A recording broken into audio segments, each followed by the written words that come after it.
Assalamualaikum warahmatullahi wabarakatuh. Welcome to my channel Dwi Indrawati.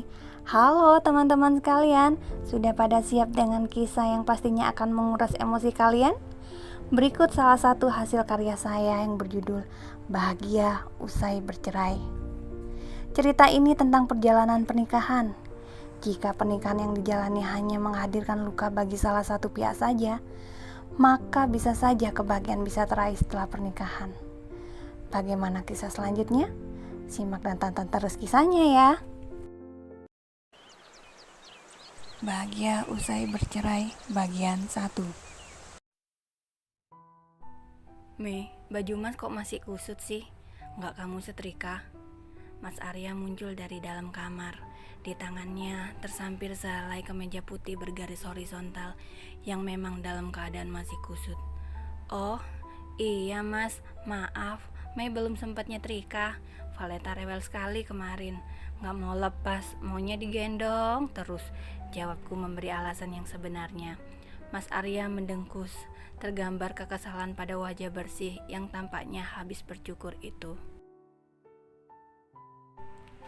Kan bisa kamu titipin ke ibu, ujarnya. Tampak masih tak puas dengan alasan yang kukemukakan barusan. Ibu darah tingginya lagi kambuh mas. Memang ku minta beliau beristirahat. Jadi aku saran full ngurusin Leta. Ku tatap wajah Mas Arya, berharap ia juga melihat gupratan lelah di wajah ini, lalu memberikan pengertian sedikit saja pada kelalaianku kali ini. Baju yang lain kan banyak mas, yang udah ku setrika, ada kan di lemari, ucapku lagi. Tapi mas maunya pakai yang ini Mei. Hari ini mas ada meeting sama calon klien perusahaan, dan baju ini yang mas anggap paling sesuai untuk dipakai.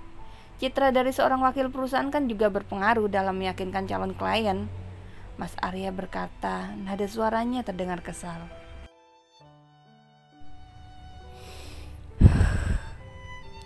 Aku menghela nafas berat, tak mengerti dengan jalan pikiran Mas Arya yang bisa dibilang ribet. Ya sudah sini, biar Mei setrika bajunya yang mau mas pakai itu. Aku berdiri menjulurkan tangan untuk meraih kemeja di tangannya. Namun tanpa kuduga, ia justru menepis tanganku dengan kasar. Udah gak usah, biar ku setrika sendiri, tukasnya tajam. Ia lalu berbalik kembali ke kamar.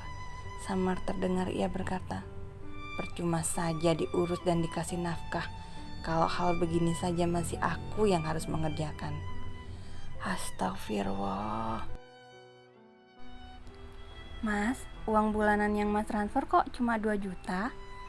Aku bertanya pada Mas Arya yang sedang asik bermain dengan Valeta, bayi kami yang berusia 8 bulan. Ketika selesai mengecek mutasi rekening pada aplikasi mobile bankingku.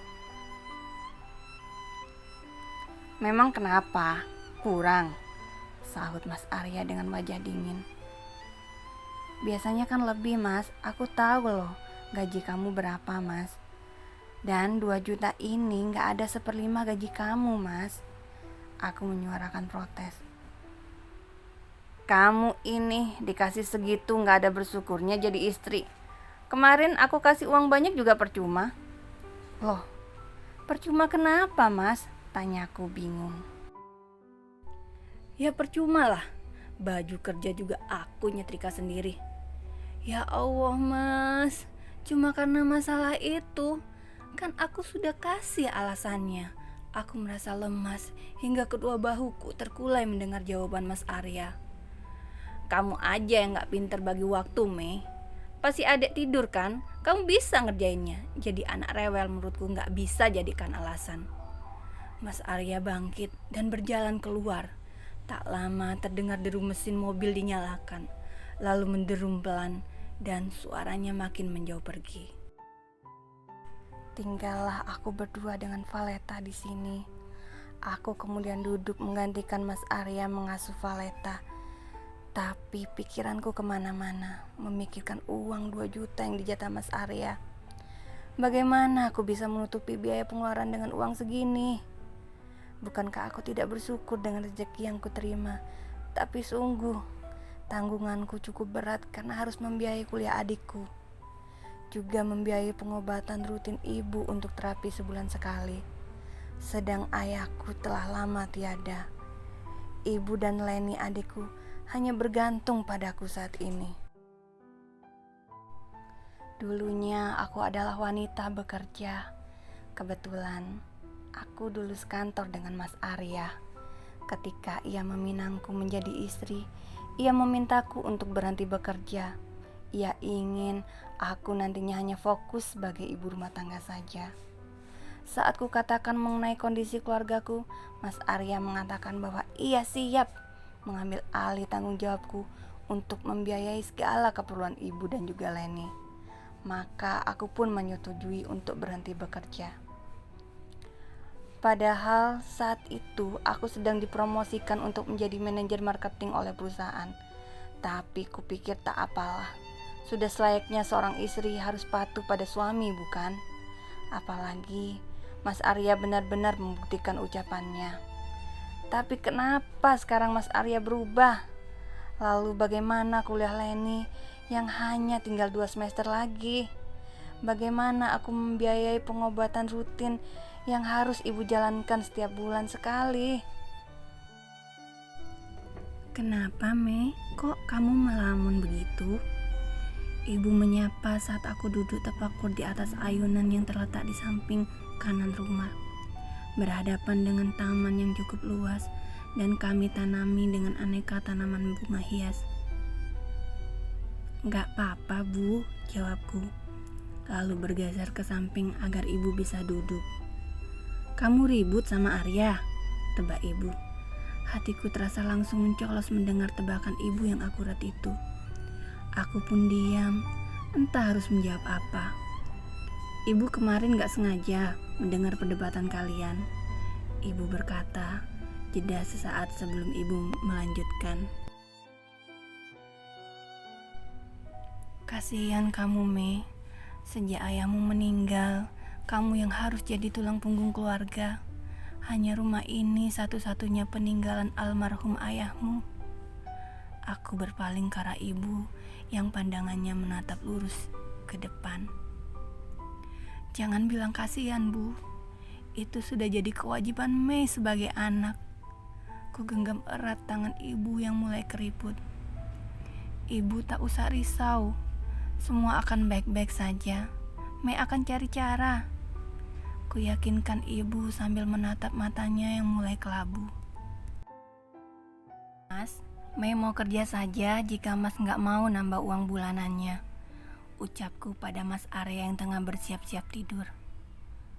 "Kerja? Lalu Valeta?" ia bertanya urung merebahkan badan. "Aku akan cari pengasuh untuk Valeta." "Tega kamu ninggali anak sama pengasuh, sementara kamu di luar sibuk mengejar materi cuma untuk membiayai keluargamu. Mereka lebih penting dari aku dan Valeta. Ibu dan adikmu itu sampai kapan mau jadi beban di punggungmu?" Aku terpelongo mendengar ucapan Mas Arya barusan. Teganya ia berkata begitu tentang keluargaku. Ku tahankan sesak di dada ini. Jangan sampai ada air mata yang tumpah. Aku tak ingin terlihat lemah di depan Mas Arya. "Tega, Mas. Sebelum kita menikah pun kamu sudah tahu mengenai kondisi keluargaku. Jika waktu itu kamu tak memintaku berhenti kerja, maka yang kamu anggap beban itu tidak akan berpindah ke kamu," seruku penuh emosi. "Jadi sekarang kamu nyesel menikah sama aku?" sinisnya sambil memicingkan mata kepadaku.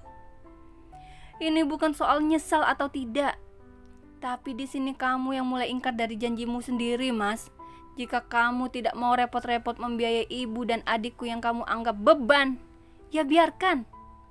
Aku jadi tidak akan merepotkanmu lagi untuk masalah kebutuhan mereka," ungkapku.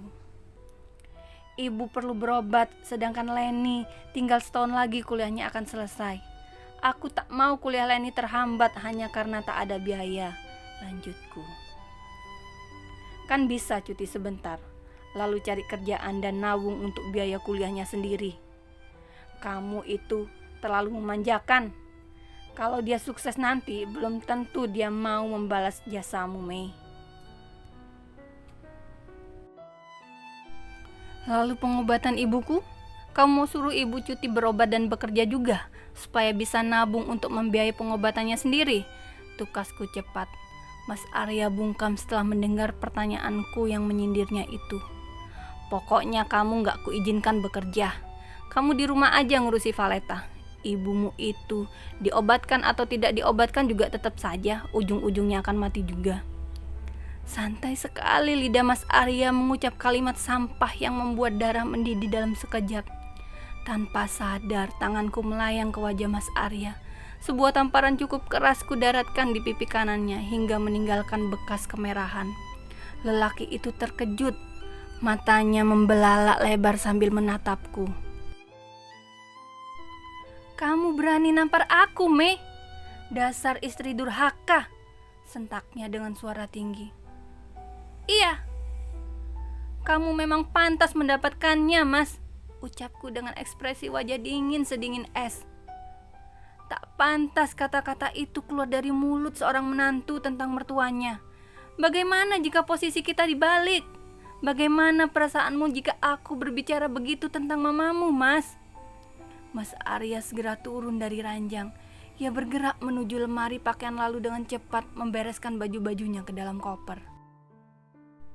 Aku akan pergi dari rumah ini dan baru akan kembali ketika kamu minta maaf dan bersujud di bawah kakiku, Mei. Kita lihat bisa apa kamu kalau gak ada aku, ujarnya setelah selesai membereskan seluruh pakaiannya. Silakan, Mas, jangan mimpi aku mau melakukannya. Tanpamu pun aku tak takut karena ada Allah di sisiku. Lelaki sepertimu sungguh tak sebanding jika harus kutukarkan dengan ibu dan adikku. Pergilah, jawabku sambil melipat kedua tangan di dada. Mas Arya melempar tatapan bengis sebelum akhirnya keluar dari kamar kami, menyeret koper yang berisi pakaiannya. Bagaimana akhir dari kisah ini? Nantikan kelanjutannya ya. Cerita ini sudah diakses di menu aplikasi KBBM. Untuk linknya sudah tersedia di deskripsi. Jangan lupa like, comment, and subscribe. Terima kasih.